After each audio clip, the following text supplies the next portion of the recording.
मैं बाकी जिन्ने भी सज्जन ने उन्होंने रिक्वेस्ट करांगा कि अपने अपने मोबाइल या लैपटॉप जिथे भी तुसी बैठे हो उन्होंने म्यूट करके रखो ताकि जो स्पीकर्स बोल रहे ने उन्होंने आवाज डिस्टरबेंस ना आए।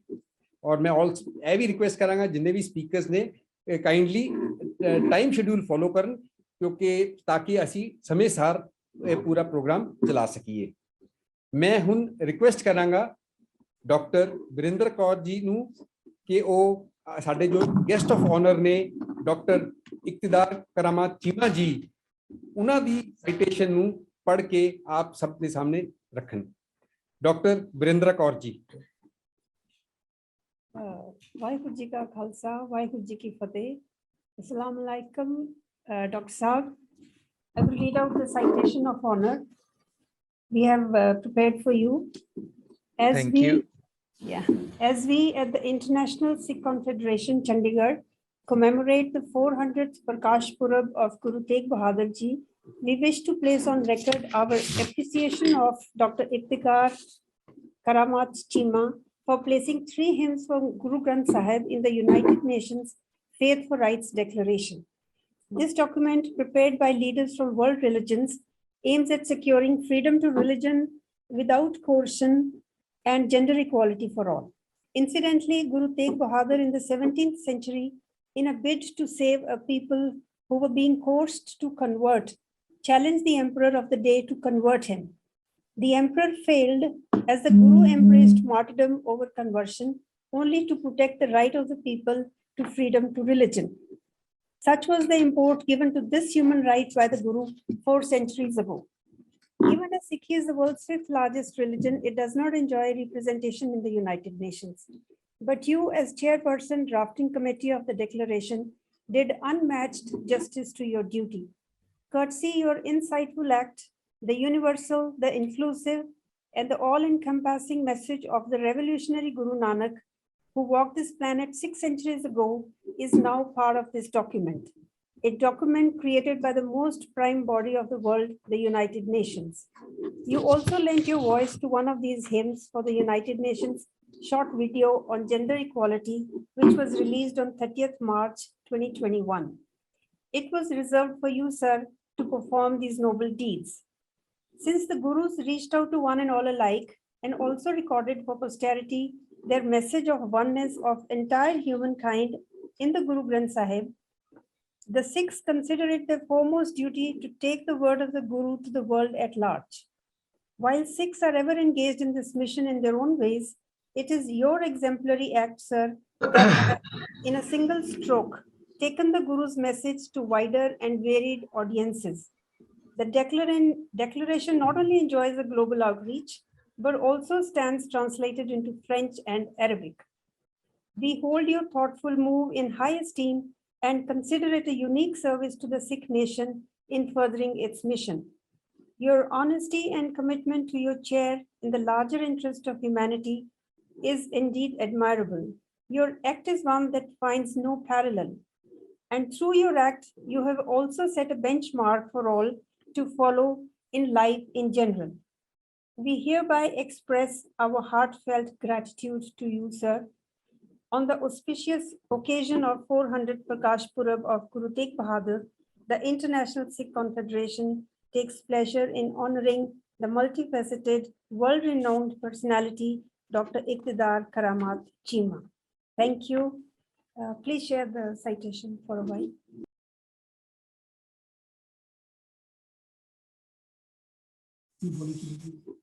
Thank you, Dr. Virendra Kaur. Having heard the citation, I think Dr. Iftkhar Karamat Chima, sir, needs no further introduction. His services to human rights, interfaith relations have already received worldwide recognition. I now request Dr. Iftkhar Karamat Chima to please enlighten us on the subject. Dr. Iftkhar Karamat Chima. Well, ਸਭ ਤੋਂ ਪਹਿਲਾਂ ਫਤਿਹ ਪ੍ਰਵਾਨ ਹੋਵੇ ਜੀ। ਵਾਹਿਗੁਰੂ ਜੀ ਕਾ ਖਾਲਸਾ ਵਾਹਿਗੁਰੂ ਜੀ ਕੀ ਫਤਿਹ। Colonel Kandhari Sahib, colonel Multani Sahib, ਤੇ ਸਾਡੀ ਬੜੀ ਸਤਿਕਾਰਯੋਗ doctor Jaspal Kaur Kang, doctor Barindra Kaur, doctor Sardara Singh Johal, doctor Gurmeet Singh, doctor Paramvir Singh. ਮੈਂ ਬਹੁਤ ਬਹੁਤ ਧੰਨਵਾਦੀ ਹਾਂ ਇੰਟਰਨੈਸ਼ਨਲ ਸਿੱਖ ਕਨਫੈਡਰੇਸ਼ਨ ਦਾ ਕਿ ਜਿਨ੍ਹਾਂ ਮੈਨੂੰ ਇਹ ਮਾਣ ਬਖਸ਼ਿਆ ਕਿ ਨਵੇਂ ਪਾਤਸ਼ਾਹ ਦੀ ਪ੍ਰਕਾਸ਼ ਸ਼ਤਾਬਦੀ ਦੇ ਹਵਾਲੇ ਨਾਲ ਜਿਹੜੀ ਇਹ ਇੰਟਰਨੈਸ਼ਨਲ ਤੁਸੀਂ ਕਾਨਫਰੰਸ ਕਰ ਰਹੇ ਹੋ ਉਹ 'ਚ ਮੈਨੂੰ ਆਨਰ ਬਖਸ਼ਿਆ। ਤੇ ਨਾਲ ਹੀ ਜਿਹੜਾ ਤੁਸੀਂ ਸਾਈਟੇਸ਼ਨ ਅੱਜ ਪੜ੍ਹੀ ਹੈ ਮੈਂ ਉਹਦਾ ਵੀ ਬਹੁਤ ਬਹੁਤ ਧੰਨਵਾਦੀ ਹਾਂ। ਮੈਨੂੰ ਬਹੁਤ ਸਾਰੇ ਲੋਕ ਕਹਿੰਦੇ ਆ ਕਿ ਤੁਸੀਂ ਬਹੁਤ ਵੱਡਾ ਕੰਮ ਕੀਤਾ, ਤੇ ਮੈਂ ਲੋਕਾਂ ਨੂੰ ਇਹ ਕਹਿਣਾ ਹੁੰਦਾ ਕਿ ਮੇਰੇ ਵਰਗੇ ਨਿਮਾਣੇ ਬੰਦਿਆਂ ਦੇ ਬਸ 'ਚ ਥੋੜ੍ਹੀ ਆ, ਇਹ ਤੇ ਗੁਰੂ ਦਾ ਆਪਣਾ ਕੰਮ ਹੈ, ਮਹਾਰਾਜ ਦਾ ਆਪਣਾ ਕੰਮ ਹੈ, ਔਰ ਉਹਨਾਂ ਨੇ ਆਪੀ ਜਿਹਦੇ ਕੋਲ ਕਰਾਉਣਾ ਉਹਦੇ ਕੋਲ ਕਰਾਉਣਾ। ਮੇਰੇ ਕੋਲ ਤੇ ਸਿਰਫ ਇਹ ਮਾਣ ਹੀ ਆ ਕਿ ਮਹਾਰਾਜ ਨੇ ਮੇਰੇ ਸਿਰ ਤੇ ਹੱਥ ਰੱਖਿਆ ਤੇ ਇਹ ਕਾਰਜ ਜਿਹੜਾ ਹੋਇਆ। ਪਹਿਲੀ ਤਾਂ ਮੈਂ ਇੱਕ ਛੋਟੀ ਜਿਹੀ ਗੱਲ ਕਰਦਾ ਜਾਵਾਂ, ਜਦੋਂ ਅਸੀਂ ਜਦੋਂ ਸ਼ਬਦਾਵਲੀ ਕੋਈ ਵੀ ਵਰਤਨੇ ਆ ਤੇ ਉਹਦੇ 'ਚ ਬਹੁਤ ਬਹੁਤ ਮੀਨਿੰਗਫੁਲ ਹੁੰਦੀ ਹੈ। ਹੁਣ ਮੈਂ ਦੇਖਣਾ ਅਕਸਰ ਗੁਰੂ ਸਾਹਿਬਾਂ ਦੇ ਜਦੋਂ ਪ੍ਰਕਾਸ਼ ਪੁਰਬ ਵੀ ਹੁੰਦੇ ਆ ਤੇ ਬਹੁਤ ਸਾਰੇ ਲੋਕ ਕਹਿੰਦੇ ਆ ਕਿ ਜਨਮ ਦੀ ਮੁਬਾਰਕ ਹੋਵੇ, ਤੇ ਕਈ ਹੁਣ 400 ਸਾਲਾ ਜਨਮ ਸ਼ਤਾਬਦੀ ਦਾ ਸ਼ਬਦ ਵੀ ਸੁਣਨ 'ਚ ਮਿਲਦਾ। ਸੋ ਮੈਂ ਪਹਿਲਾਂ ਇਹ ਬੇਨਤੀ ਕਰਾਂ ਕਿ ਅਸੀਂ ਜਿਹੜੀ ਸਾਡੀ ਵਰਡਿੰਗ ਹੈ ਉਹ ਠੀਕ ਕਰੀਏ। ਗੁਰੂਆਂ ਦਾ ਕਦੇ ਜਨਮ ਨਹੀਂ ਹੁੰਦਾ, ਗੁਰੂ ਹਮੇਸ਼ਾ ਉਹਨਾਂ ਦਾ ਪ੍ਰਕਾਸ਼ ਹੁੰਦਾ। ਸੋ ਇਹ ਗੁਰੂ ਸਾਹਿਬ ਦੀ ਕੋਈ ਜਨਮ ਦਾ ਅਸੀਂ 400 ਸਾਲ ਨਹੀਂ ਮਨਾ ਰਹੇ, ਅਸੀਂ ਗੁਰੂ ਸਾਹਿਬ ਦੇ ਪ੍ਰਕਾਸ਼ ਦੇ 400 ਸਾਲ ਔਰ 400 ਉਹਨਾਂ ਦੀ ਸ਼ਤਾਬਦੀ ਮਨਾ ਰਹੇ। ਬਹੁਤ ਸਾਰੀਆਂ ਗੱਲਾਂ ਜਿਹੜੀਆਂ ਮੈਂ ਕਹਿਣੀਆਂ ਸੀ ਉਹ ਡਾਕਟਰ ਜਸਪਾਲ ਕੌਰ ਕਹਿ ਗਏ ਆ। ਬਹੁਤ ਸੋਹਣੇ ਤੇ ਸੁਚੱਜੇ ਢੰਗ ਨਾਲ ਉਹਨਾਂ ਨੇ ਸਕਾਲਰਲੀ ਆਪਣਾ ਇੱਕ ਪੱਖ ਜਿਹੜਾ ਹੈ ਗੁਰੂ ਸਾਹਿਬ ਦੇ ਬਾਰੇ ਸਾਡੇ ਸਾਹਮਣੇ ਰੱਖਿਆ, ਔਰ ਇਹਦੀ ਬਹੁਤ ਜ਼ਿਆਦਾ ਜ਼ਰੂਰਤ ਹੈ ਕਿਉਂਕਿ ਅੱਜ ਦੇ ਜ਼ਮਾਨੇ ਦੇ ਵਿੱਚ ਜਿਹੜਾ ਸਕਾਲਰਲੀ ਵਰਕ ਹੈ ਬਹੁਤ ਥੋੜਾ ਹੈ, ਤੇ ਜਿਹੜੇ ਕਥਾਕਾਰ ਨੇ, ਕਥਾਵਾਚਕ ਨੇ, ਉਹ ਆਪਣੇ ਤਰੀਕੇ ਨਾਲ ਕਥਾ ਤੇ ਕਹਾਣੀਆਂ ਸੁਣਾਈ ਜਾਂਦੇ ਆ ਜਿਹੜੀਆਂ ਐਕਡੈਮਿਕਲੀ ਬਿਲਕੁਲ ਕੋਈ ਉਹਨਾਂ ਦੀ ਵੈਲਿਊ ਨਹੀਂ ਹੁੰਦੀ। ਔਰ ਜਦੋਂ ਤੁਸੀਂ ਇੰਟਰਨੈਸ਼ਨਲ ਪਲੇਟਫਾਰਮ ਤੇ ਗੱਲ ਕਰਦੇ ਹੋ ਜਾਂ ਜਿਹੜੇ ਡਾਇਸਪੋਰਾ ਬੱਚੇ ਸਾਡੇ ਜਿਹੜੇ ਨੌਜਵਾਨ ਸਿੱਖ ਯੂਥ ਜਿਹੜੀ ਵੈਸਟ ਦੇ ਵਿੱਚ ਅਮਰੀਕਾ, UK, ਆਸਟ੍ਰੇਲੀਆ, ਕੈਨੇਡਾ ਹੋਰ ਥਾਂ ਵਸਦੀ ਆ, ਉਹ ਇਹਨਾਂ ਕਹਾਣੀਆਂ ਦੇ ਉੱਤੇ ਨਹੀਂ ਚੱਲਦੀ। ਸੋ ਮੈਂ ਖਾਸ ਤੌਰ ਤੇ ਬਹੁਤ ਧੰਨਵਾਦੀ ਡਾਕਟਰ ਜਸਪਾਲ ਕੌਰ ਦਾ ਕਿ ਉਹਨਾਂ ਬਹੁਤ ਸੁਚੱਜੇ ਢੰਗ ਨਾਲ ਅੱਜ ਦੀ ਸਾਰੀ ਗੱਲਬਾਤ ਸਾਡੇ ਸਾਹਮਣੇ ਰੱਖੀ ਔਰ ਬੜੇ ਐਕਡੈਮਿਕ ਆਰਗੂਮੈਂਟਸ ਦੇ ਨਾਲ ਇਹ ਗੱਲ ਕੀਤੀ। ਮੈਂ ਬਹੁਤੀ ਲੰਮੀ ਗੱਲ ਨਹੀਂ ਕਰਨਾ ਚਾਹਾਂਗਾ ਕਿਉਂਕਿ ਜਿਸ ਤਰ੍ਹਾਂ ਪਹਿਲਾਂ ਕਿਹਾ ਗਿਆ ਕਿ ਸਪੀਕਰ ਜਿਹੜੇ ਨੇ ਉਹ ਸਮੇਂ ਦੇ ਵਿੱਚ ਰਹਿਣ। ਮੈਂ ਜਦੋਂ ਵੀ ਸਾਡੀਆਂ ਜਿੰਨੀਆਂ 10 ਗੁਰਿਆਈਆਂ ਔਰ ਗੁਰੂ ਗ੍ਰੰਥ ਸਾਹਿਬ ਉਹਨਾਂ ਨੂੰ ਦੇਖਦਾ ਤੇ ਮੈਂ ਉਹਨਾਂ ਨੂੰ ਅੱਜ ਦੇ ਸਮੇਂ ਨਾਲ ਜੋੜ ਕੇ ਦੇਖਦਾ, ਕਿਉਂਕਿ ਜਦੋਂ ਕਿਸੇ ਰੱਬ ਜਦੋਂ ਗੁਰੂ ਦਾ ਪ੍ਰਕਾਸ਼ ਕਰਦਾ ਤੇ ਗੁਰੂ ਕਿਸੇ ਇੱਕ ਸਮੇਂ ਨਾਲ, ਕਿਸੇ ਇੱਕ ਵਕਤ ਦੇ ਨਾਲ, ਕਿਸੇ ਇੱਕ ਸ਼ਤਾਬਦੀ ਦੇ ਨਾਲ ਉਹਨਾਂ ਦੀ ਜਿਹੜਾ ਮੈਸੇਜ ਹੈ ਉਹ ਸੀਮਤ ਨਹੀਂ ਹੁੰਦਾ। ਗੁਰੂ ਜਿਹੜੇ ਨੇ ਉਹ ਹਰ ਸਦੀ ਦੇ ਨਾਲ ਰੈਲੀਵੈਂਟ ਨੇ ਔਰ ਆਉਣ ਵਾਲੇ ਹਰ ਸਮੇਂ ਦੇ ਨਾਲ ਜਿਹੜੀ ਗੁਰੂ ਦੀ ਟੀਚਿੰਗ ਹੈ ਔਰ ਗੁਰੂ ਸਾਹਿਬ ਦੀ ਜਿਹੜੀ ਸ਼ਖਸੀਅਤ ਹੈ ਉਹ ਰੈਲੀਵੈਂਟ ਰਹੇਗੀ। ਸੋ ਜਦੋਂ ਅਸੀਂ ਖਾਸ ਤੌਰ ਤੇ ਗੁਰੂ ਤੇਗ ਬਹਾਦਰ ਜੀ ਦੀ ਪਰਸਨੈਲਿਟੀ ਨੂੰ ਦੇਖਦੇ ਹਾਂ ਤੇ ਉਹਦੇ 'ਚ ਇੱਕ ਚੀਜ਼ ਦੇਖਣੀ ਬਹੁਤ ਜ਼ਰੂਰੀ ਹੈ। ਅੱਜ ਅਸੀਂ ਯੂਨਾਈਟਿਡ ਨੇਸ਼ਨਸ 'ਚ ਜਿਹੜਾ ਹੈ ਉਹ ਰਿਲੀਜੀਅਸ ਫਰੀਡਮ ਦੀ ਗੱਲ ਕਰ ਰਹੇ ਹਾਂ। ਅੱਜ ਅਮਰੀਕਾ ਵਰਗੀਆਂ ਸਰਕਾਰਾਂ ਨੇ ਐਕਟ ਪਾਸ ਕੀਤੇ ਨੇ ਇਸ ਸ਼ਤਾਬਦੀ 'ਚ ਕਿ religious freedom for all, everyone everywhere. ਪਰ ਅੱਜ ਤੋਂ 400 ਸਾਲ ਪਹਿਲਾਂ ਜਿਸ ਤਰੀਕੇ ਨਾਲ ਗੁਰੂ ਤੇਗ ਬਹਾਦਰ ਸਾਹਿਬ ਨੇ ਜਿਹੜਾ ਹੈ ਰਿਲੀਜੀਅਸ ਫਰੀਡਮ ਦੀ ਰੱਖਿਆ ਕੀਤੀ ਹੈ, ਉਹਦੀ ਮਿਸਾਲ ਜਿਹੜੀ ਹੈ ਉਹ ਕਿਤੇ ਨਹੀਂ ਮਿਲਦੀ। ਸ਼ਹੀਦੀ ਤੇ ਮੈਂ ਥੋੜੀ ਜਿਹੀ ਗੱਲ ਕਰਨਾ ਚਾਹਾਂਗਾ ਮਹਾਰਾਜ ਦੀ ਸ਼ਹੀਦੀ ਤੇ, ਕਿਉਂਕਿ ਸ਼ਹਾਦਤ ਜਿਹੜਾ ਇੱਕ ਬੜਾ ਗਲੋਰੀਫਾਈਡ ਕਨਸੈਪਟ ਹੈ। ਕਿਉਂਕਿ ਮੈਂ ਥੋੜਾ ਜਿਹਾ ਕੰਪੈਰੀਟਿਵ ਰਿਲੀਜਨ ਦਾ ਵੀ ਸਟੂਡੈਂਟ ਹਾਂ, ਤੇ ਜੇ ਤੁਸੀਂ ਦੇਖੋ ਤੇ ਸ਼ਹਾਦਤ ਜਾਂ ਸ਼ਹੀਦੀ ਜਾਂ ਮਾਰਟਰਡਮ ਇਹ ਕਿਸੇ ਵੀ ਧਰਮ ਨੂੰ ਲਾ ਲਓ ਉਹ ਬਹੁਤ ਇੱਕ ਗਲੋਰੀਫਾਈਡ ਕਨਸੈਪਟ ਹੈ। ਇਹਦਾ ਸ਼ਹਾਦਤ ਦਾ ਜਿਹੜਾ ਪਹਿਲਾ ਕਨਸੈਪਟ ਹੈ ਉਹ ਸਾਨੂੰ ਈਸਾਈਅਤ ਦੇ ਧਰਮ ਤੋਂ ਲੱਭਦਾ, ਕ੍ਰਿਸਚੈਨਿਟੀ ਤੋਂ ਲੱਭਦਾ। ਕ੍ਰਿਸਚੈਨਿਟੀ ਦੇ ਵਿੱਚ ਬਹੁਤ ਸਾਰੇ ਲੋਕਾਂ ਨੇ ਸ਼ਹੀਦੀਆਂ ਪ੍ਰਾਪਤ ਕੀਤੀਆਂ। ਕੌਂਸਟੈਂਟੀਨ ਫਸਟ ਦੇ ਜਿਹੜਾ ਪੀਰੀਅਡ ਹੈ, ਜਿੰਨੀ ਦੇਰ ਕ੍ਰਿਸਚੈਨਿਟੀ ਜਿਹੜਾ ਹੈ ਉਹ ਰੋਮਨ ਐਮਪਾਇਰ ਦਾ ਆਫੀਸ਼ੀਅਲ ਰਿਲੀਜਨ ਨਹੀਂ ਬਣਿਆ, ਉਸ ਤੋਂ ਪਹਿਲਾਂ ਬਹੁਤ ਸਾਰੇ ਜਿਹੜੇ ਈਸਾਈ ਮਜ਼ਹਬ ਨੂੰ ਮੰਨਣ ਵਾਲੇ ਸੀ ਉਹਨਾਂ ਦੀ ਸ਼ਹੀਦੀਆਂ ਹੋਈਆਂ। ਉਹਨੂੰ ਏਜ ਆਫ ਮਾਰਟਰਸ ਕਿਹਾ ਜਾਂਦਾ। ਪਰ ਜਿਹੜਾ ਮਾਰਟਰਡਮ ਦਾ ਕਨਸੈਪਟ ਕ੍ਰਿਸਚੈਨਿਟੀ ਨੇ ਦਿੱਤਾ ਉਹ 'ਚ ਇਹ ਸੀ ਕਿ ਮਾਰਟਰ is the one who gave his life in the testimony of Jesus and God। ਵੀ ਜਿਸ ਬੰਦੇ ਨੇ ਜੀਸਸ ਕ੍ਰਾਈਸਟ ਲਈ ਤੇ ਰੱਬ ਦੀ ਅਗਵਾਈ ਕਰਦਿਆਂ ਹੋਇਆ ਆਪਣੀ ਜਾਨ ਦਿੱਤੀ, ਉਹ ਮਾਰਟਰ ਹੈ। ਇਸੇ ਤਰ੍ਹਾਂ ਧਰਮ ਇਸਲਾਮ 'ਚ ਵੀ ਮਾਰਟਰਡਮ ਜਾਂ ਸ਼ਹੀਦੀ ਇੱਕ ਬਹੁਤ ਵੱਡਾ ਕਨਸੈਪਟ ਹੈ। ਕੁਰਾਨ ਦੇ ਵਿੱਚ ਸ਼ਹੀਦ ਦਾ ਬਹੁਤ ਵੱਡਾ ਦਰਜਾ ਦੱਸਿਆ ਗਿਆ ਹੈ। ਸ਼ਹੀਦ ਨੂੰ ਜਿਹੜਾ ਉਹ ਬੈਸਟ ਆਫ ਦ ਬੈਸਟ ਦੱਸਿਆ ਗਿਆ ਹੈ। ਔਰ ਹਜ਼ਰਤ ਮੁਹੰਮਦ ਸੱਲੱਲਾਹੁ ਅਲੈਹਿ ਵਸੱਲਮ ਦੇ ਆਪਣੇ ਇਮੀਡੀਏਟ ਘਰ ਦੇ 72 ਬੰਦੇ ਕਰਬਲਾ ਦੇ ਮੈਦਾਨ ਦੇ ਵਿੱਚ ਉਹਨਾਂ ਨੇ ਹਜ਼ਰਤ ਇਮਾਮ ਹੁਸੈਨ ਦੀ ਅਗਵਾਈ ਦੇ ਵਿੱਚ ਸ਼ਹੀਦੀ ਪ੍ਰਾਪਤ ਕੀਤੀ। ਇਸ ਵਾਸਤੇ ਧਰਮ ਇਸਲਾਮ 'ਚ ਵੀ ਸ਼ਹੀਦੀ ਦਾ ਬਹੁਤ ਵੱਡਾ ਕਨਸੈਪਟ ਹੈ। ਪਰ ਜਿਹੜੀ ਗੁਰੂ ਸਾਹਿਬ ਦੀ ਸ਼ਹਾਦਤ ਹੈ ਜਾਂ ਉਹਨਾਂ ਦਾ ਮਾਰਟਰਡਮ ਹੈ, ਉਹ ਬਹੁਤ ਨਵੇਕਲਾ, ਕਿਉਂਕਿ ਜੇ ਤੁਸੀਂ ਕ੍ਰਿਸਚੈਨਿਟੀ ਦੀ ਸ਼ਹੀਦੀ ਦਾ ਕਨਸੈਪਟ ਦੇਖੋ ਤੇ ਉਹ ਵੀ ਜੀਸਸ ਤੇ ਗੋਡ ਦਾ ਜਿਹੜਾ ਕਨਸੈਪਟ ਆ ਉਹਦੇ ਹੇਠ ਲੜਦਿਆਂ ਹੋਇਆਂ ਜਾਂ ਉਹਦੇ ਹੇਠ ਉਹਦੇ 'ਚ ਲੜਾਈ ਦਾ ਤੇ ਕ੍ਰਿਸਚੈਨਿਟੀ 'ਚ ਹੈ ਹੀ ਨਹੀਂ। ਉਹ 'ਚ ਇਹ ਹੈ ਕਿ ਤੁਹਾਨੂੰ ਪਰਸੀਕਿਊਟ ਕਰ ਤੁਸੀਂ ਸ਼ਹੀਦ ਹੋ ਜਾਂਦੇ ਆ। ਸੋ ਉਹ ਹੈ ਧਰਮ ਕ੍ਰਿਸਚੈਨਿਟੀ ਲਈ। ਲਾਈਕਵਾਈਜ਼ ਇਸਲਾਮ ਦੇ ਵਿੱਚ ਵੀ ਆਪਣੇ ਧਰਮ ਵਾਸਤੇ ਜਾਨ ਦੇਣੀ, ਆਪਣੇ ਧਰਮ ਵਾਸਤੇ ਜੂਝਣਾ, ਆਪਣੇ ਧਰਮ ਇਸਲਾਮ ਵਾਸਤੇ ਆਪਣੀ ਜਾਨ ਰੱਬ ਦੇ ਹਵਾਲੇ ਕਰਨੀ ਸ਼ਹੀਦੀ ਅਖਵਾਉਂਦੀ ਹੈ। ਪਰ ਜਿਹੜਾ ਕਨਸੈਪਟ ਗੁਰੂ ਸਾਹਿਬ ਨੇ ਦਿੱਤਾ ਹੈ ਉਹ ਹੈ ਕਿ ਆਪਣੀ ਜਾਨ ਮਨੁੱਖਤਾ ਵਾਸਤੇ ਦੇਣੀ, ਆਪਣੀ ਜਾਨ ਰਾਜ ਵਾਸਤੇ ਨਹੀਂ ਦੇਣੀ, ਬਲਕਿ ਨਾ ਹੀ ਜੂਝਣਾ ਉਹਦੇ ਵਾਸਤੇ, ਬਲਕਿ ਆਮ ਮਨੁੱਖੀ ਅਧਿਕਾਰਾਂ ਦੀ, ਆਮ ਬੰਦੇ ਦੀ ਤੇ ਹਰ ਧਰਮ ਦੀ ਰਾਖੀ ਲਈ ਆਪਣੀ ਜਾਨ ਦੇਣੀ ਜਿਹੜੀ ਹੈ ਉਹ ਸ਼ਹੀਦੀ ਹੈ। ਸੋ ਇਹ ਬਹੁਤ ਇੱਕ ਵਿਲੱਖਣ ਕਨਸੈਪਟ ਹੈ। ਪਰ ਅੱਜ ਜਿਹੜਾ ਹੈ ਉਹ ਉਸ ਕਨਸੈਪਟ ਨੂੰ ਬੜੇ ਅਜੀਬ ਤਰੀਕੇ ਮੈਂ ਦੇਖਣਾ ਕਿ ਇੰਟਰਪ੍ਰੇਟ ਵੀ ਕੁਛ ਲੋਕ ਆਪਣੇ ਹੀ ਤਰੀਕੇ ਨਾਲ ਕਰਦੇ ਨੇ। ਗੁਰੂ ਸਾਹਿਬ ਸ੍ਰਿਸ਼ਟ ਦੀ ਚਾਦਰ ਨੇ, ਬਹੁਤ ਸਾਰੇ ਲੋਕ ਉਹਨੂੰ ਪਹਿਲਾਂ ਕੁਛ ਲੋਕਾਂ ਨੇ ਉਹਨੂੰ ਹਿੰਦ ਦੀ ਚਾਦਰ ਬਣਾ ਦਿੱਤਾ ਤੇ ਹੁਣ ਹਿੰਦ ਦੀ ਚਾਦਰ ਤੋਂ ਗੱਲ ਵੱਧਦੀ ਹਿੰਦੂਆਂ ਦੀ ਚਾਦਰ ਤੱਕ ਆ ਗਈ। ਸੋ ਸਾਨੂੰ ਇਹ ਸਮਝਣ ਦੀ ਲੋੜ ਹੈ ਕਿ ਗੁਰੂ ਸਾਹਿਬ ਦੀ ਸ਼ਹੀਦੀ ਕਿਸੇ ਖਾਸ ਧਰਮ ਲਈ ਨਹੀਂ ਹੈ, ਕਿਸੇ ਖਾਸ ਧਰਮ ਦੇ ਲੋਕਾਂ ਲਈ ਨਹੀਂ ਹੈ। ਗੁਰੂ ਸਾਹਿਬ ਦੀ ਸ਼ਹਾਦਤ ਜਿਹੜੀ ਹੈ ਉਹ ਇੱਕ ਯੂਨੀਵਰਸਲ ਰਾਈਟ ਜਿਹੜਾ ਰੱਬ ਨੇ ਬੰਦੇ ਨੂੰ ਦਿੱਤਾ ਆਜ਼ਾਦੀ ਦਾ, ਆਪਣੇ ਧਰਮ ਨੂੰ ਫੋਲੋ ਕਰਨ ਦਾ ਤੇ ਆਪਣੇ ਧਰਮ ਦੇ ਰਾਹ ਤੇ ਟੁਰਨ ਦਾ, ਉਹਦੇ ਵਾਸਤੇ ਹੈ। ਡਾਕਟਰ ਜਸਪਾਲ ਕੌਰ ਨੇ ਤੇ ਬਹੁਤ ਡਿਟੇਲ ਗੱਲ ਕੀਤੀ। ਜੇ ਮੈਂ ਇਹਨੂੰ ਬਹੁਤ ਛੋਟੇ ਜਾਂ ਬਹੁਤ ਹੀ ਕੰਸਾਈਜ਼ ਕਰਕੇ ਦੱਸਣਾ ਹੋਵੇ ਪ੍ਰੀਸਾਈਜ਼ਲੀ, ਤੇ ਇੱਕ ਫ੍ਰੈਂਚ ਸਕਾਲਰ ਹੈ ਵੋਲਟੇਅਰ, ਉਹਨੇ ਇੱਕ ਬਹੁਤ ਸੋਹਣਾ ਜੁਮਲਾ ਕਿਹਾ ਜੇ ਸਾਰੇ ਸਿਨਾਰੀਓ ਨੂੰ ਗੁਰੂ ਸਾਹਿਬ ਦੀ ਸ਼ਹੀਦੀ ਨੂੰ ਸਮਝਣਾ ਹੋਵੇ, ਤੇ ਉਹ ਹੈ ਕਿ I disapprove of what you say but I will defend to death your right to say it। ਵੀ ਮੈਂ ਜੋ ਤੂੰ ਕਹਿ ਰਿਹਾ ਉਹਦੇ ਨਾਲ ਮੈਨੂੰ ਇਤਫਾਕ ਨਹੀਂ ਹੈਗਾ, ਪਰ ਮੈਂ ਪੂਰੀ ਕੋਸ਼ਿਸ਼ ਕਰਾਂਗਾ ਕਿ ਮੈਂ ਮੌਤ ਕੋਲੋਂ ਤੇਰਾ ਹੱਕ ਖੋਵਾਂ ਕਿ ਤੂੰ ਜੋ ਕਹਿਣਾ ਚਾਹੁੰਦਾ ਉਹ ਕਹਿ ਸਕੇ। ਸੋ ਇਹ ਜਿਹੜੀ ਗੱਲ ਹੈ, ਖਾਸ ਤੌਰ ਤੇ ਅੱਜ ਕੱਲ੍ਹ ਜੰਜੂ ਤੇ ਜਨੇਊ ਤੇ ਬੜੀ ਗੱਲ ਕੀਤੀ ਜਾਂਦੀ ਹੈ ਕਿ ਜਨੇਊ ਦੀ ਰਾਖੀ ਲਈ ਗੁਰੂ ਸਾਹਿਬ ਨੇ ਜਿਹੜਾ ਹੈ ਆਪਣੀ ਜਾਨ ਦਿੱਤੀ। ਉਹ ਚੀਜ਼ ਜਿਹੜੀ ਸਮਝਣ ਦੀ, ਔਰ ਫਿਰ ਪਹਿਲੇ ਪਾਤਸ਼ਾਹ ਜਿਸ ਤਰ੍ਹਾਂ ਡਾਕਟਰ ਜਸਪਾਲ ਕੌਰ ਨੇ ਕਿਹਾ ਕਿ ਉਹਨਾਂ ਨੇ ਜਨੇਊ ਪਾਈ ਨਹੀਂ। ਸੋ ਇਸ ਵਾਸਤੇ ਜਨੇਊ ਜਾਂ ਜੰਜੂ ਜਿਹੜਾ ਹੈ ਉਹ ਇੱਕ ਸਿੰਬਲ ਹੈ, ਉਹ ਕੋਈ ਧਰਮ ਦਾ ਸਿੰਬਲ ਨਹੀਂ ਹੈ। ਉਸ ਧਰਮ ਨੂੰ ਜਾਂ ਕਿਸੇ ਵੀ ਧਰਮ ਨੂੰ ਜਿਹੜਾ ਹੈ ਰਿਲੀਜੀਅਸ ਫਰੀਡਮ ਦੇ ਨਾਲ ਫੋਲੋ ਕਰਨ ਦਾ ਇੱਕ ਸਿੰਬਲ ਹੈ, ਜਿਹਦੀ ਰਾਖੀ ਗੁਰੂ ਸਾਹਿਬ ਨੇ ਕੀਤੀ। ਦੂਸਰਾ, ਜਦੋਂ ਅਸੀਂ ਗੁਰੂ ਸਾਹਿਬ ਦੀ ਪਰਸਨੈਲਿਟੀ ਨੂੰ ਦੇਖਦੇ ਹਾਂ ਤੇ ਇੱਕ ਜਿਹੜੀ ਚੀਜ਼ ਬਹੁਤ ਅੱਜ ਦੇ ਹਿੰਦੁਸਤਾਨ ਨਾਲ ਰੈਲੀਵੈਂਟ ਹੈ ਉਹ ਹੈ ਧਰਮ ਪਰਿਵਰਤਨ। ਧਰਮ ਪਰਿਵਰਤਨ ਨਾਲ ਜੂਝਣਾ। ਉਸ ਵਕਤ ਕੋਈ ਸ਼ਾਸਕ ਔਰੰਗਜ਼ੇਬ ਸੀ, ਜਿਸ ਤਰ੍ਹਾਂ ਸਾਨੂੰ ਸਾਰਿਆਂ ਨੂੰ ਪਤਾ ਹੀ ਹੈ, ਤੇ ਉਹਦਾ ਧਰਮ ਪਰਿਵਰਤਨ ਦੀ ਪਾਲਿਸੀ ਬਹੁਤ ਤਗੜੀ ਸੀਗੀ ਕਿ ਲੋਕਾਂ ਦਾ ਧਰਮ ਪਰਿਵਰਤਨ ਕੀਤਾ ਜਾਏ। ਸੋ ਗੁਰੂ ਸਾਹਿਬ ਰਿਲੀਜੀਅਸ ਫਰੀਡਮ ਲਈ ਖਲੋਤੇ। ਅੱਜ ਦੁਨੀਆ ਰੌਲਾ ਪਾਉਂਦੀ ਆ ਕਿ ਧਰਮ ਪਰਿਵਰਤਨ ਨਹੀਂ ਹੋਣਾ ਚਾਹੀਦਾ, ਸਟੇਟ ਲਾਜ਼ ਹੋਣੇ ਚਾਹੀਦੇ ਆ, ਕਨਵਰਜਨ ਨਹੀਂ ਹੋਣੀ ਚਾਹੀਦੀ, ਫੋਰਸਫੁਲ ਕਨਵਰਜਨ ਨਹੀਂ ਹੋਣੀ ਚਾਹੀਦੀ। ਪਰ ਇਹ ਗੱਲ ਅਸੀਂ ਅੱਜ ਕਰ ਰਹੇ ਹਾਂ 21ਵੀਂ ਸਦੀ 'ਚ ਤੇ 20ਵੀਂ ਸਦੀ ਦੇ ਆਖਰ 'ਚ। ਗੁਰੂ ਸਾਹਿਬ ਨੇ ਇਹਦੇ ਵਾਸਤੇ ਅੱਜ ਤੋਂ 400 ਸਾਲ ਪਹਿਲਾਂ ਜਾਨ ਦਿੱਤੀ ਹੈ।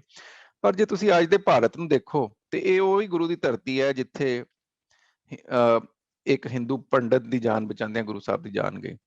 ਪਰ ਅੱਜ ਸੌਰੀ ਮੈਂ ਕੋਈ ਪੋਲੀਟੀਕਲ ਬੰਦਾ ਹੈ ਵੀ ਨਹੀਂ ਔਰ ਕੋਈ ਪੋਲੀਟੀਕਲ ਸਟੇਟਮੈਂਟਸ ਵੀ ਨਹੀਂ ਦਿੰਦਾ, ਪਰ ਜਦੋਂ ਉਸੇ ਗੁਰੂ ਦੀ ਧਰਤੀ ਤੇ ਅਸੀਂ ਦੇਖਦੇ ਹਾਂ ਕਿ ਘਰ ਵਾਪਸੀ ਜੀ ਸਕੀਮਾਂ ਚਲਾਈਆਂ ਜਾਂਦੀਆਂ, ਜਦੋਂ CAA ਸਿਟੀਜ਼ਨ ਅਮੈਂਡਮੈਂਟ ਐਕਟ ਤੇ ਲਾਗੂ ਕਰਕੇ ਲੋਕਾਂ ਨੂੰ ਕਿਹਾ ਜਾਂਦਾ ਵੀ ਤੁਸੀਂ ਦੱਸੋ ਵੀ ਤੁਸੀਂ ਇੱਥੇ ਦੇ ਸ਼ਹਿਰੀ ਹੈਗੇ ਹੋ, NRC ਵਰਗੇ ਕਾਨੂੰਨ ਲਿਆਏ ਜਾਂਦੇ ਆ, ਤੇ ਜਿਹੜੀ ਰਿਲੀਜੀਅਸ ਡਿਸਕ੍ਰਿਮੀਨੇਸ਼ਨ ਹੈ ਜਾਂ ਪਰਸੀਕਿਊਸ਼ਨ ਹੈ ਉਹ ਇਸ ਹੱਦ ਤੱਕ ਵਧੀ ਹੋਈ ਹਿੰਦੁਸਤਾਨ ਨਜ਼ਰ ਆਉਂਦੀ ਹੈ। ਤੇ ਉਹ 'ਚ ਫਿਰ ਸਾਨੂੰ ਗੁਰੂ ਸਾਹਿਬ ਤੋਂ ਸੇਧ ਲੈਣੀ ਚਾਹੀਦੀ ਹੈ, ਕਿਉਂਕਿ ਅਨਫੋਰਚੂਨੇਟਲੀ ਅੱਜ ਜਿਹੜਾ ਭਾਰਤ ਹੈ ਪਿਛਲੇ 2 ਸਾਲਾਂ ਤੋਂ United States commission on international religious freedom ਨੇ, ਜਿਹਦਾ ਮੈਂ ਵੀ ਕੰਸਲਟੈਂਟ ਰਿਹਾ, ਉਹਨਾਂ ਨੇ ਭਾਰਤ ਨੂੰ ਜਿਹੜਾ ਹੈ ਔਰ ਰਿਲੀਜੀਅਸ ਫਰੀडम ਲਈ ਕੰਟਰੀ ਆਫ ਪਾਰਟਿਕੂਲਰ ਕੰਸਰਨ ਜਾਂ ਇਨ ਆਸਾਨ ਸ਼ਬਦਾਂ 'ਚ ਕਹਿਣਾ ਹੋਵੇ ਤਾਂ ਬਲੈਕ ਲਿਸਟ ਕੀਤਾ ਹੋਇਆ ਫॉर ਰਿਲੀਜੀਅਸ ਫਰੀडम।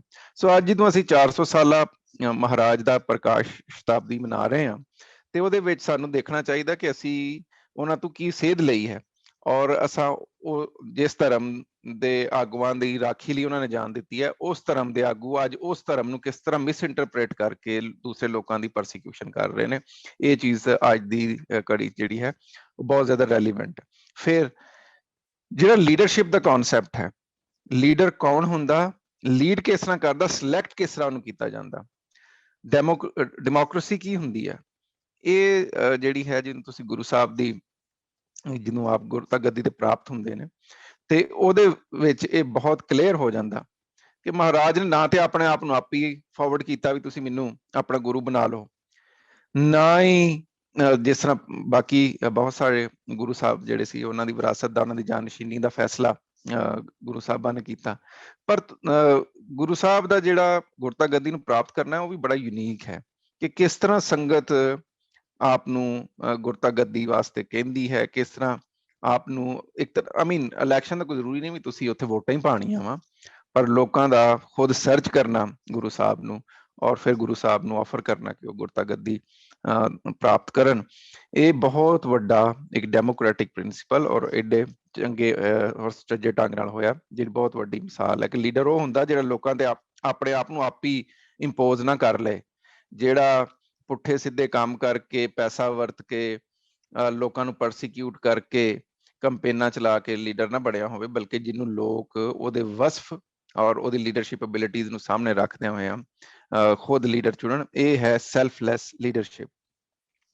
ਫਿਰ ਜਿਹੜੀ ਅੱਜ ਕੱਲ੍ਹ ਦੀ ਲੀਡਰਸ਼ਿਪ 'ਚ ਇੱਕ ਹੋਰ ਬਹੁਤ ਵੱਡੀ ਬਿਮਾਰੀ ਹੈ ਜਿਹੜੀ ਵੈਸਟ ਵੀ ਹੈ ਪਰ ਬਹੁਤ ਜ਼ਿਆਦਾ ਸਾਊਥ ਏਸ਼ੀਆ ਦੇ ਵਿੱਚ ਬਹੁਤ ਜ਼ਿਆਦਾ ਹੈ, ਇੰਡੀਆ, ਪਾਕਿਸਤਾਨ, ਹੋਰ ਕੋਈ ਵੀ ਦੇਸ਼ ਲਾ ਲਓ, ਥਰਡ ਵਰਲਡ 'ਚ ਬਹੁਤ ਹੈ। ਉਹ ਇਹ ਹੈ ਕਿ ਜਿਹੜੀ ਲੀਡਰਸ਼ਿਪ ਹੈ ਜਾਂ ਭਾਵੇਂ ਉਹ ਧਾਰਮਿਕ ਆਗੂ ਹੋਣ ਭਾਵੇਂ ਪੋਲੀਟੀਕਲ ਆਗੂ ਹੋਣ, ਉਹਨਾਂ 'ਚ ਲਾਲਚ ਬਹੁਤ ਹੈ, ਲੋਕਾਂ ਦੀ ਜ਼ਿੰਦਗੀ ਦੇ ਬਾਰੇ, ਮਨੁੱਖਤਾ ਬਾਰੇ ਉਹਨਾਂ ਦੇ ਵਿੱਚ ਦਰਦ ਨਹੀਂ ਹੈ। ਪਰ ਗੁਰੂ ਸਾਹਿਬ ਨੇ ਜਿਹੜੀ ਲੀਡਰਸ਼ਿਪ ਦਾ ਐਬਿਲਿਟੀ, ਜਿਵੇਂ ਉਹ ਇੱਕ ਮਿਸਾਲ ਬਹੁਤ ਮਨ ਖਿੱਚਵੀਂ ਹੈ ਕਿ ਜਦੋਂ ਭਾਈ ਮੱਖਣ ਸ਼ਾਹ ਲੁਬਾਣਾ ਗੁਰੂ ਸਾਹਿਬ ਨੂੰ ਲੱਭਣ ਜਾਂਦੇ ਨੇ ਤੇ ਜਿੰਨੇ ਝੂਠੇ ਗੁਰੂ ਨੇ ਉਹਨਾਂ ਸਾਰਿਆਂ ਨੂੰ ਸੋਨੇ ਦੀਆਂ 2-2 ਮੋਹਰਾਂ ਦਿੰਦੇ ਨੇ ਤੇ ਸਾਰੇ ਦੇ ਸਾਰੇ ਉਹ ਐਕਸੈਪਟ ਕਰ ਲੈਂਦੇ ਨੇ, ਸਿਰਫ ਨਹੀਂ ਕਰਦੇ, ਉਹਨੂੰ ਕਬੂਲਦੇ ਨਹੀਂ ਤੇ ਗੁਰੂ ਸਾਹਿਬ ਨਹੀਂ ਕਬੂਲਦੇ। ਸੋ ਤੂੰ ਕਿ ਜਿਹੜਾ ਲੀਡਰ ਹੁੰਦਾ ਹੈ ਉਹ ਸੈਲਫਲੈਸ ਹੁੰਦਾ, ਉਹ ਇਹ ਜਿਹੜੀ ਗਰੀਡ ਹੈ ਫॉर ਮਨੀ, ਪਾਵਰ, ਇਹਨਾਂ ਸਾਰੀਆਂ ਸ਼ਾਵਾਂ ਤੋਂ ਉੱਚਾ ਹੁੰਦਾ ਹੈ। ਅੱਜ ਦੀ ਸਾਊਥ ਏਸ਼ੀਆ ਦੀ ਲੀਡਰਸ਼ਿਪ ਨੂੰ ਇਹ ਤੋਂ ਸਮਝਣ ਦੀ ਬਹੁਤ ਜ਼ਿਆਦਾ ਲੋੜ ਹੈ। ਇੱਕ ਚੀਜ਼ ਜਿਸ ਤੋਂ ਮੈਨੂੰ ਬਹੁਤ ਹੀ ਇੱਕ ਇਨਸਪਾਇਰੇਸ਼ਨ ਮਿਲੀ ਔਰ ਜਿਹੜਾ ਅੱਜ ਪੰਜਾਬ ਦੇ ਵਿੱਚ ਸੰਘਰਸ਼ ਚੱਲ ਰਿਹਾ ਕਿਸਾਨੀ ਦਾ, ਉਹਦੇ ਵਾਸਤੇ ਵੀ ਬਹੁਤ ਰੈਲੀਵੈਂਟ ਹੈ। ਜਿਸ ਤਰ੍ਹਾਂ ਡਾਕਟਰ ਜਸਪਾਲ ਕੌਰ ਨੇ ਗੁਰੂ ਤੇਗ ਬਹਾਦਰ ਜੀ ਦੀ ਗੱਲ ਕੀਤੀ ਕਿ ਮਹਾਰਾਜ ਸਿਰਫ 12-13 ਸਾਲਾਂ ਦੇ ਸਨ ਜਦੋਂ ਮੁਗਲਾਂ ਨਾਲ ਜੂਝ ਰਹੇ ਸਨ ਕਰਤਾਰਪੁਰ ਸਾਹਿਬ 'ਚ, ਤੇ ਉਹਦੇ ਵਿੱਚ ਸੂਰਜ ਪ੍ਰਕਾਸ਼ ਵੀ ਇਹ ਹੈ ਕਿ ਆਪ ਦੇ ਪਿਤਾ ਨੇ ਸੁਨੇਹਾ ਘੱਲਿਆ ਕਿ ਤੁਸੀਂ ਥੱਕ ਜਾਓਗੇ ਤੇ ਬਹੁਤ ਛੋਟੀ ਉਮਰ ਹੈ, ਤੁਸੀਂ ਮੁੜ ਆਓ। ਤੇ ਗੁਰੂ ਸਾਹਿਬ ਨੇ ਫਰਮਾਇਆ ਕਿ ਜਿਹੜਾ ਬੰਦਾ ਮੈਦਾਨ 'ਚ ਉਤਰਦਾ ਹੈ ਜਾਂ ਜਿਹੜਾ ਜੂਝਦਾ ਹੈ ਉਹ ਥੱਕਦਾ ਨਹੀਂ, ਜਾਂ ਤਾਂ ਉਹ ਮੈਦਾਨ ਫਤਿਹ ਕਰਦਾ ਤੇ ਜਾਂ ਸ਼ਹੀਦੀ ਪਾਉਂਦਾ। ਸੋ ਜਿਹੜੀ ਡਿਟਰਮੀਨੇਸ਼ਨ ਹੈ ਦੁਨੀਆ 'ਚ, ਉਹੀ ਕੌਮਾਂ, ਉਹੀ ਲੋਕ ਅੱਗੇ ਗਏ ਆ ਜਿਨ੍ਹਾਂ 'ਚ ਡਿਟਰਮੀਨੇਸ਼ਨ ਹੈ, ਜਿਹੜੇ ਆਪਣੇ ਸੱਚ ਦੇ ਮਾਰਗ ਤੇ ਡਟ ਕੇ ਪਹਿਰਾ ਦਿੰਦੇ ਨੇ ਔਰ ਉੱਤੇ ਖੜੇ ਰਹਿੰਦੇ ਨੇ। ਸੋ ਅੱਜ ਅਸੀਂ ਦੇਖਿਆ ਕਿ ਕਿਸਾਨੀ ਦਾ ਇੱਕ ਬਹੁਤ ਲੰਮਾ ਸੰਘਰਸ਼ ਚੱਲਿਆ ਜਿਹਦੇ ਬਾਰੇ ਬਹੁਤ ਸਾਰੇ ਲੋਕ ਸਮਝਦੇ ਸੀ ਕਿ ਖਤਮ ਹੋ ਜਾਏਗਾ, ਮੁੱਕ ਜਾਏਗਾ, ਪਰ ਜਿਸ ਤਰੀਕੇ ਨਾਲ ਆਪਣੇ ਹੱਕਾਂ ਲਈ ਪੰਜਾਬ ਦੇ ਬਲਕਿ ਪੂਰੇ ਹਿੰਦੁਸਤਾਨ ਦੇ ਕਿਸਾਨ ਖੜੇ ਆ, ਗੁਰੂ ਸਾਹਿਬ ਦੀ ਜਿਹੜੀ ਇੱਕ ਡਿਟਰਮੀਨੇਸ਼ਨ ਹੈ ਉਹ ਸਾਨੂੰ ਅੱਜ ਰਿਫਲੈਕਟ ਹੁੰਦੀ ਨਜ਼ਰ ਆਉਂਦੀ ਹੈ। ਇਸ ਤੋਂ ਵੱਖ ਪੰਜਾਬ ਦੀ ਮੈਂ ਕਿਉਂਕਿ ਮੈਂ ਜਿਹੜੀ ਗੱਲਬਾਤ ਸਕਾਲਰਲੀ ਗੁਰੂ ਸਾਹਿਬ ਦੀ ਪਰਸਨੈਲਿਟੀ ਬਾਰੇ ਡਾਕਟਰ ਜਸਪਾਲ ਕੌਰ ਨੇ ਕੀਤੀ, ਮੈਂ ਉਹ ਰਿਪੀਟ ਨਹੀਂ ਕਰਨਾ ਚਾਹੁੰਦਾ, ਮੇਰੇ ਬਾਅਦ ਵੀ ਸਕਾਲਰ ਕਰਨਗੇ, ਪਰ ਮੈਂ ਅੱਜ ਦੇ ਹਾਲਾਤਾਂ ਦੇ ਨਾਲ ਗੁਰੂ ਸਾਹਿਬ ਨੂੰ ਜੋੜ ਰਿਹਾ। ਤੁਸੀਂ ਦੇਖੋ ਕਿ ਪੰਜਾਬ ਦੋਵਾਂ ਪਾਸੇ ਹੀ ਲਹਿੰਦਾ ਚੜ੍ਹਦਾ ਪੰਜਾਬ, ਇਹਦੇ 'ਚ ਅੱਜ ਕੱਲ੍ਹ ਕਰਮ ਕਾਂਡ ਜਿਹੜਾ ਉਹ ਬਹੁਤ ਜ਼ਿਆਦਾ, ਦੋਵਾਂ ਪਾਸੇ ਝੂਠੇ ਬਾਬੇ, ਇੱਧਰ ਬਾਬੇ ਨੇ ਉੱਧਰ ਪੀਰ ਫਕੀਰ ਨੇ, ਉਹ ਲੋਕਾਂ ਨੂੰ ਜਿਹੜਾ ਹੈ ਸੁਪਰਸਟੀਸ਼ਨ ਦੇ ਵਿੱਚ, ਕਰਮ ਕਾਂਡ 'ਚ, ਮਿਥ ਮੇਰੀਕਲ 'ਚ ਪਾ ਰਹੇ ਆ, ਧਰਮ ਬਹੁਤ ਸਾਰੇ ਸਾਊਥ ਏਸ਼ੀਆ 'ਚ ਧਰਮ ਜਿਹੜਾ ਹੈ ਉਹ ਧਰਮ ਰਿਹਾ ਹੀ ਨਹੀਂ ਕਈ ਥਾਵਾਂ ਤੇ ਉਹ ਤੇ ਲੱਗਦਾ ਹੈ ਕਿ ਉਹ ਕੋਈ ਦੇਵਮਾਲਾ ਦੀ ਕਹਾਣੀ ਬਣ ਗਿਆ ਕਿ ਜਿਹ 'ਚ ਬਾਬੇ ਲੋਕਾਂ ਨੂੰ ਕਹਿੰਦੇ ਵੀ ਤੈਨੂੰ ਮੈਂ ਕੁੜੀ ਦੇ ਦਿਆਂਗਾ, ਮੈਂ ਤੈਨੂੰ ਮੁੰਡਾ ਦੇ ਦਿਆਂਗਾ। ਮੈਚਾਂ ਦੇ ਉੱਤੇ ਦੁਆਵਾਂ ਹੋ ਰਹੀਆਂ ਵੀ ਮੈਂ ਜੂਆ ਲਾਇਆ, ਬਾਬਾ ਜੀ ਕੋਈ ਦੁਆ ਕਰਿਓ, ਮੈਂ ਜੂਆ ਜਿੱਤ ਜਾ। ਸੋ ਇੱਥੇ ਤੱਕ ਗੱਲ ਪਹੁੰਚੀ ਹੋਈ ਹੈ।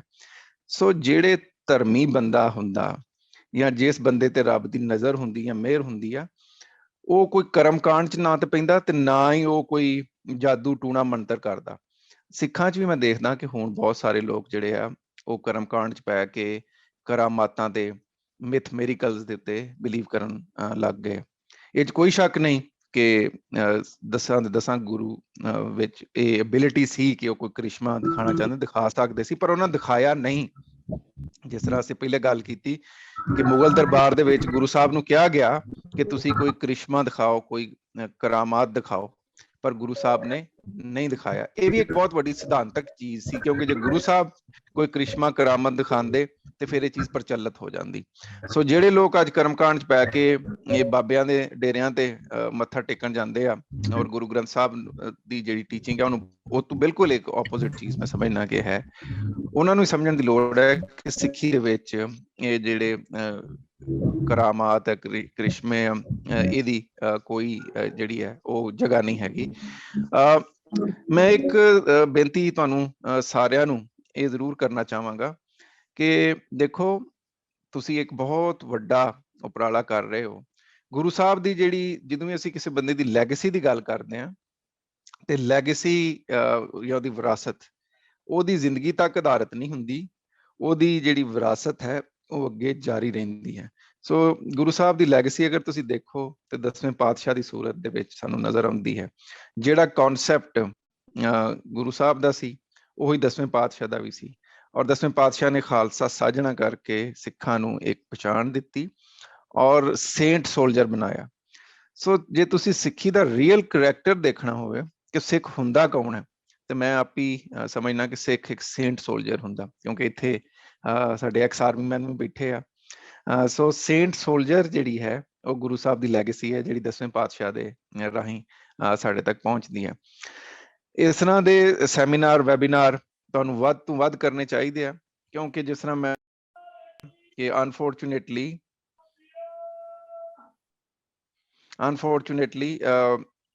ਅੱਜ ਦੇ ਦੌਰ ਦੇ ਵਿੱਚ ਇਹਦੀ ਬਹੁਤ ਜ਼ਿਆਦਾ ਜ਼ਰੂਰਤ ਹੈ। ਮੈਂ ਪਿਛਲੇ ਦਿਨਾਂ ਇਲਾਹਾਬਾਦ, ਮੈਂ ਬਹੁਤ ਸਾਰੇ ਲੋਕਾਂ ਦਾ ਨਾਂ ਨਹੀਂ ਲੈਣਾ ਚਾਹੁੰਦਾ, ਇੱਕ ਪਾਸੇ ਤੁਹਾਡੇ ਵਰਗੀਆਂ ਕਨਫੈਡਰੇਸ਼ਨਸ ਨੇ ਔਰ ਸਿੱਖ ਸੰਸਥਾਵਾਂ ਨੇ ਜਿਹੜੀਆਂ ਗੁਰੂ ਸਾਹਿਬ ਦੀ ਵਿਚਾਰਧਾਰਾ ਨੂੰ ਦੁਨੀਆ ਸਾਹਮਣੇ ਲਿਆਉਣ ਦੀ ਕੋਸ਼ਿਸ਼ ਕਰ ਰਹੀਆਂ, ਤੇ ਦੂਸਰੇ ਪਾਸੇ ਇਹੋ ਜਿਹੇ ਲੋਕ ਵੀ ਨੇ ਜਿਹੜੇ ਗੁਰੂਆਂ ਦੀ ਟੀਚਿੰਗ ਨੂੰ, ਉਹਨਾਂ ਦੀ ਪਰਸਨੈਲਿਟੀ ਨੂੰ ਜਿਹੜਾ ਹੈ ਹੋਰ ਹੀ ਤਰੀਕੇ ਨਾਲ ਇੰਟਰਪ੍ਰੇਟ ਕਰਕੇ ਦੁਨੀਆ ਦੇ ਸਾਹਮਣੇ ਲਿਆ ਰਹੇ ਆ।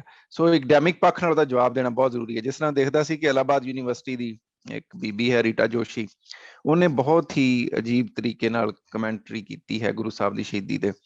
ਉਹ ਕਹਿੰਦੀ ਹੈ ਕਿ ਗੁਰੂ ਸਾਹਿਬ ਦੀ ਸ਼ਹੀਦੀ ਕਿਸੇ ਹੋਰ ਧਰਮ ਦੀ ਰਾਖੀ ਲਈ ਨਹੀਂ ਹੋਈ, ਬਲਕਿ ਉਹ ਤਾਂ ਲੋਕਾਂ ਕੋਲ, ਮੈਨੂੰ ਤਾਂ ਇਹ ਸ਼ਬਦ ਕਹਿੰਦੇ ਵੀ ਸ਼ਰਮ ਆਉਂਦੀ ਹੈ ਬਈ, ਉਹ ਲਿਖਦੀ ਹੈ ਕਿ ਉਹ ਲੋਕਾਂ ਕੋਲੋਂ ਮਾਲ ਲੁੱਟਦੇ ਖੋਹਦੇ ਸੀ, ਇਸ ਵਾਸਤੇ ਮੁਗਲ ਐਮਪਾਇਰ ਨੇ ਉਹਨਾਂ ਦੀ ਪਰਸੀਕਿਊਸ਼ਨ ਕੀਤੀ।